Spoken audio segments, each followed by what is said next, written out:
mind, looking for a dime. James Locke in the house, gonna help you shine. Welcome back, everyone. Welcome to the Poole Locke YouTube channel. I'm James Locke, and today we're going to answer some of the Ask James questions of the day. First question today from Janice.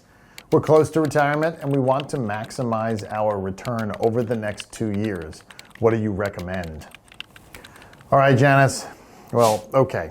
So I guess there's two answers here. One is if you're behind the eight ball in retirement and you're trying to take more risks so you can get there, or you think you're not going to get there, maybe I understand that, right? But again, you've got to be diversified. There's risks for what you get paid, and then there's risks for which you probably won't get paid, at least not consistently. But one of those things that we talk about, Janice, on this show all the time, so if you're a regular listener, I'm sure this will just be a refresher, but it's probably a worthwhile refresher, is everybody wants maximum return with minimum risk, right? We always want that. But you have to say maximum return for what eventual use? And I like to put eventual uses of money into three categories. The first is that you want to cash it out and you want to buy a lump sum, make a lump sum purchase. Maybe you want to buy a second home in retirement or something. You want to buy an RV in retirement. There's a lump sum purchase. Now, other people want to maximize the return for the legacy. They say they're never going to touch this money. It's just going to be a big legacy for their children and grandchildren.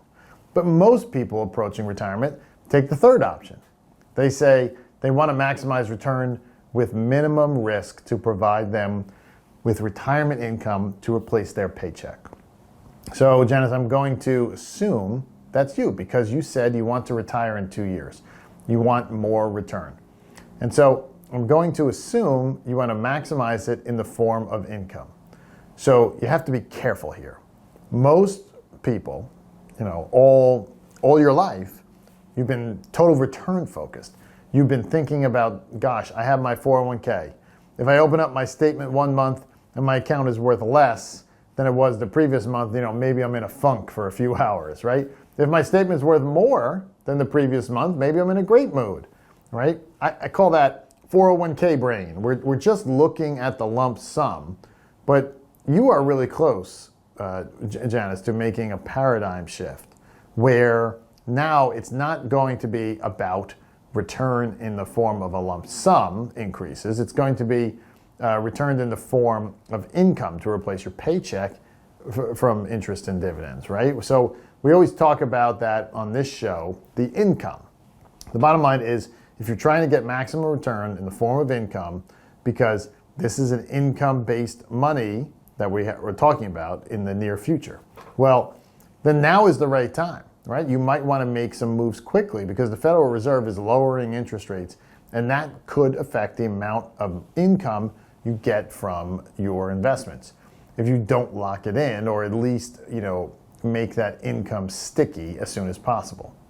Now, when we talk about investing for income, it's important to consider a diversified approach. This might include a mix of dividend-paying stocks, bonds, real estate investment trusts, perhaps. Each of these can provide regular income streams, but they come with different levels of risk and potential for growth.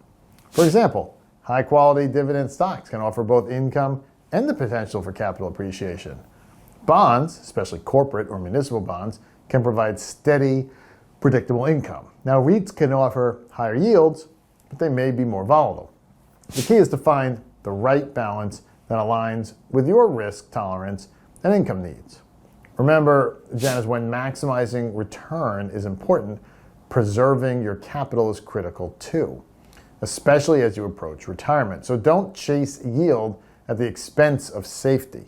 A well thought out diversified income strategy can help you achieve your goals without taking on unnecessary risks.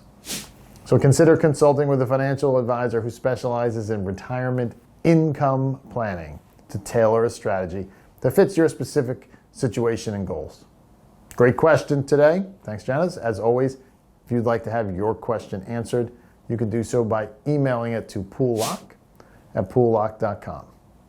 Moving right along, our second question today is from Paul, And he says, I was at the country club the other weekend and I was talking to some guys about hedge funds. What can you tell me about them? And do you recommend them for someone that is entering retirement? All right, so that is a great question. And I always tell people to be careful with advice given at country clubs, right? Because they tend to be, there's like the men's grill and the men hangout area and they're right outside the locker room. And there tends to be a bit too much testosterone oftentimes there. And I know it's not football, but still, it could be a bit much, and you have to be careful. So first of all, what is a hedge fund? A hedge fund is a less regulated investment fund, much less than a mutual fund or much less than a registered investment advisor is regulated like we are. Right? So a hedge fund is less regulated. In fact, Bernie Madoff was a hedge fund. And the reason he was able to do what he did and abscond with money is because as a registered investment advisor, he would have, we have to have a third party hold our assets, a third party custodian that's generating the statements, valuing the securities. So it makes it impossible for us to steal the client's money. A hedge fund can do what Bernie Madoff did and just fudge the statements, and it can go on for a good period of time. So again, they're less regulated. Now they also are less regulated in terms of how they invest, right? We have to be a little more diversified. They could be a little more concentrated in holdings. A hedge fund typically charges a higher fee.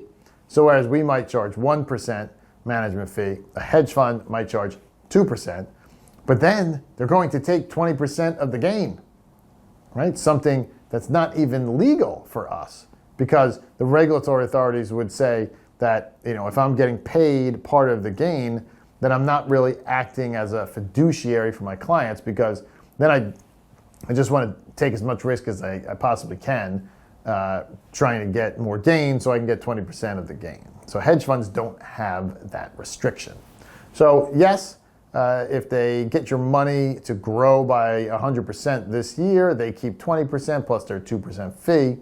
And you also have to be an accredited investor to be in a hedge fund, which basically means you need to have income of at least $200,000 or combined income of you and your spouse of $300,000 of investable assets, not including your primary residence, or at least $1 million of assets if you don't have the income. But I would tell you that those are still low numbers for most. When you should be considering a hedge fund is when you have enough money to reach your goals. You have your kid's college education pre-funded, you have enough money to retire, even though you may not be ready to retire yet. Now, if you want to take extra money and go the hedge fund route, sure, you can get extra return that way potentially, but in most cases, it's by taking much more risk.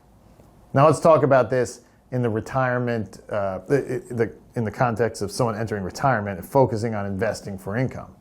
For most retirees, the primary goal is to generate a stable, predictable income stream to replace their paycheck. Hedge funds, with their often aggressive strategies or high-risk profiles, may not align with this goal.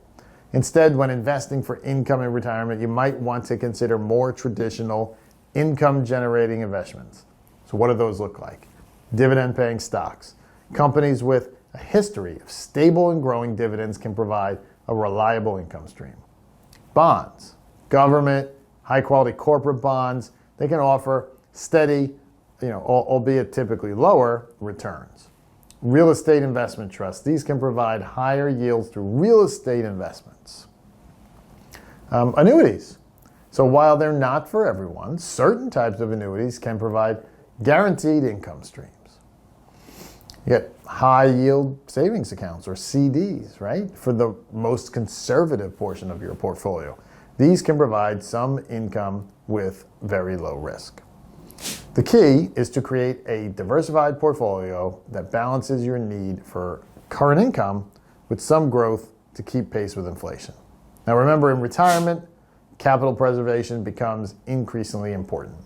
You don't want to risk losing a significant portion of your nest egg chasing higher returns. Hedge funds, with their potential for higher returns, but also high risks and fees are generally not recommended as a core part of a retirement income strategy.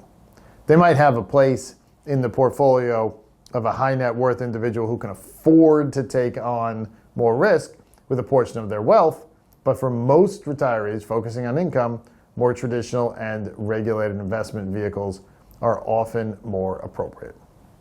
Always consult with a financial advisor who specializes in retirement income planning before making any significant changes to your investment strategy, especially when considering complex instruments like hedge funds. They can help you create a personalized plan that aligns with your specific financial situation, risk tolerance, and income needs in retirement.